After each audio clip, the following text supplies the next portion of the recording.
Shalom saudara-saudariku dan para sahabat insani yang dikasihi Tuhan. Selamat berjumpa lagi dalam program Renungan Rohani Insani. Inspirasi Sabda Allah hari ini, Jumat 21 Agustus 2020. Kita akan mendengarkan dan merenungkan Sabda Allah dari Injil Matius bab 22 ayat 34 sampai 40. Bersama Pastor Carolus Patampang, Imam Diocesan Keuskupan Agung Makassar yang sedang bertugas sebagai Kepala Perwakilan Yayasan Paulus di wilayah Makassar. Selamat mendengarkan. Selamat berjumpa Sobat Insani yang terkasih. Mari kita mulai renungan kita dengan berdoa bersama. Dalam nama Bapa dan Putra dan Roh Kudus. Amin. Allah Bapa yang Maha Baik, syukur kepadamu atas rahmat-Mu pada saat ini. Bantulah kami supaya sabda-Mu yang kami baca, kami renungkan, boleh berbuah berlimpah dalam hidup kami berkat bimbingan Roh Kudus-Mu. Dengan pengantaran Kristus Tuhan kami. Amin. Tuhan bersamamu dan bersamamu juga. Inilah Injil Yesus Kristus menurut Matius. Dimuliakanlah Tuhan.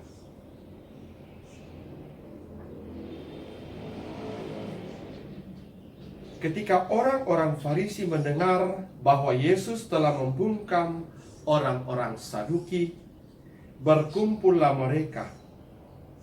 Seorang dari antaranya, seorang ahli Taurat, bertanya kepada Yesus, hendak mencobai Dia. Guru, hukum apakah yang terbesar dalam hukum Taurat?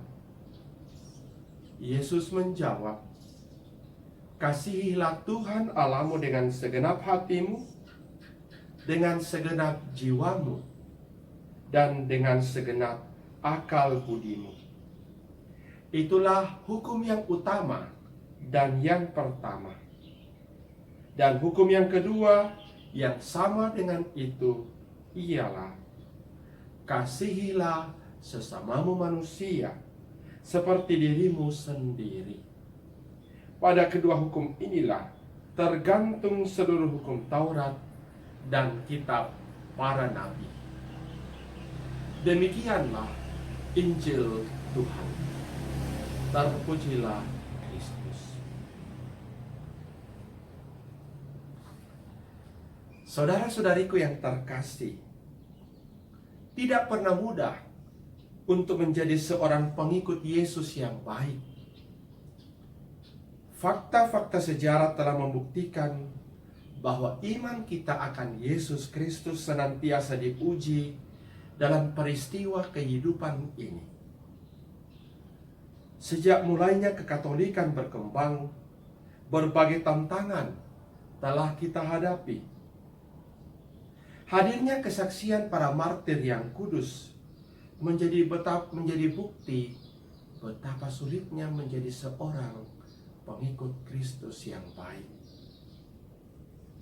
Para martir menumpahkan darah, mengorbankan hidupnya demi imannya yang kudus. Dalam hidup kita zaman sekarang, tantangan yang sama juga pun kita hadapi. Berbagai penolakan, ancaman, kerap kali menjadi bagian dari kehidupan kita.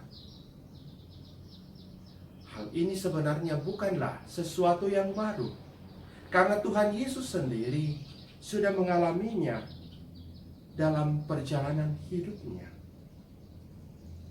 Bacaan Injil pada hari ini mengisahkan tantangan tersebut. Yesus ditolak dan ajarannya pun dipertanyakan, bukan hanya oleh orang-orang Saduki ataupun orang Farisi, melainkan kelompok-kelompok lain yang tidak menyenangi ajaran Tuhan Yesus.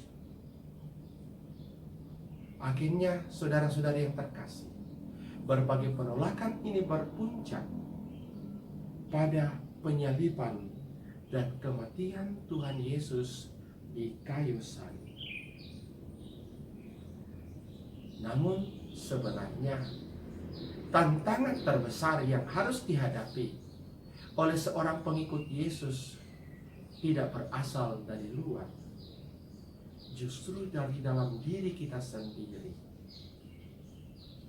Hari ini secara tidak langsung Yesus memberikan gambaran tantangan yang harus dihadapi dari dalam diri kita sendiri. Melalui pengajarannya tentang kasih, Yesus mengingatkan betapa pentingnya kesaksian iman dari setiap pengikutnya. Tuhan Yesus mengutip dua pesan penting dari Perjanjian Lama dalam bacaan Injil hari ini. Yang pertama, perlunya setiap pengikut Yesus menghayati pesan dari kitab Ulangan bab 6 ayat 5. Mengasihi Tuhan dengan segenap hati, dengan segenap jiwa, dan dengan segenap kekuatannya. Dalam hidup setiap pengikut Yesus, Allah harus ditempatkan sebagai yang utama. Itulah kesaksian pertama yang harus diungkapkan oleh pengikut Yesus.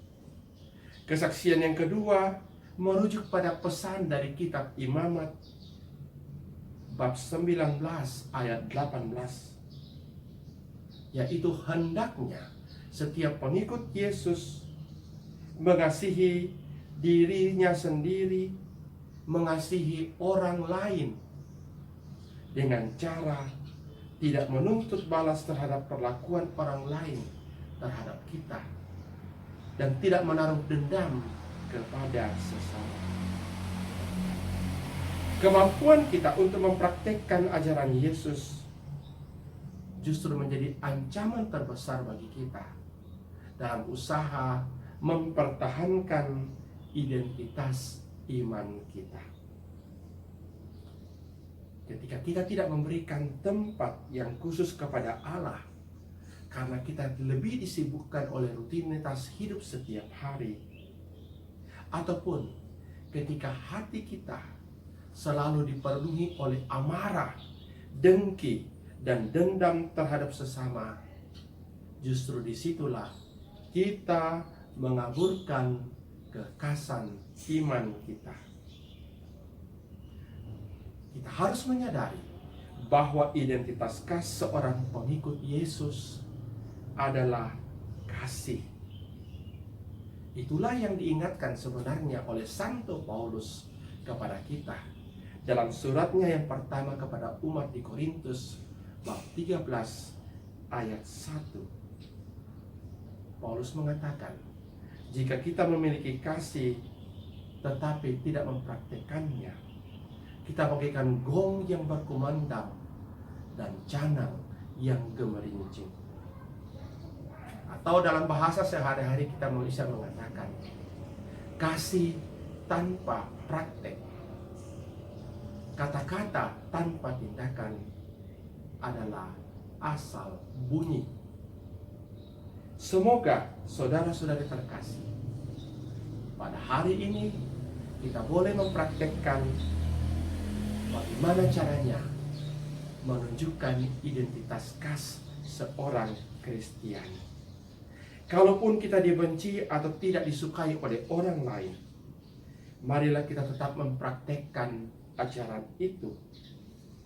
Dengan kasih, kita tidak sekedar menyembuhkan luka akibat kebencian terhadap Tuhan, tetapi kita juga membangun dan memperkuat iman kita sebagai pengikut Kristus. Kasihilah Tuhan alam dan kasihilah sesamamu manusia. Tuhan memberkati kita. Amin. Marilah berdoa. Ya Bapa yang Maha Baik, semoga pada hari ini kami boleh semakin mengasihi Engkau dan mencintai sesama kami. Dengan pengantaran Kristus, Tuhan kami. Amin. Tuhan bersamamu dan bersamamu juga.